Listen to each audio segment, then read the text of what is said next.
Hello, આજનું update. તો આજના પણ 3 ટાસ્ક પૂરા થયા છે, ક્લિનિંગ, એક્સરસાઇઝ અને રીડિંગ.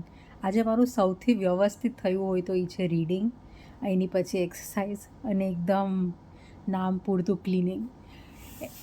રીડિંગમાં એટલી મજા આવી રહી છે વાંચવાની, જ્યાં ઓથર સમજાવી રહ્યા છે, જે હું ચેપ્ટર વાંચી રહી છું એમાં, કે વેલ્થ અને રિચનેસ, આની બે વચ્ચે ફરક શું છે.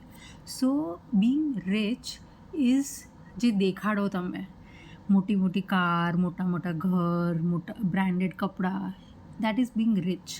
અને વેલ્થ ઇઝ જે તમારા બેંક અકાઉન્ટમાં કે ઇન્વેસ્ટેડ પૈસા હોય, જે તમારી that is basically wealth. What you can not see is what wealth is. અને બિંગ રિચ ઇઝ બેસિકલી તમે પૈસા ખર્ચી નાખ્યા છે, અને તો એ તમે ખાલી બસ it is not going to be of any use to you. જ્યારે કે વેલ્થ જે નથી દેખાતી એ આપણને ફ્યુચરમાં જઈને કામ આવવાની છે. હજી એક વસ્તુ એમને બહુ મસ્ત દેખાડી છે કે સેવિંગ્સ તમે કેવી રીતે કરી શકો. કમાવાની વધારે જરૂર નથી, તમારી ખર્ચા તમારા ઓછા હોવા જોઈએ. તો જ્યારે આપણું અર્નિંગ માઇનસ ખર્ચા થાય ત્યારે સેવિંગ્સ બચે.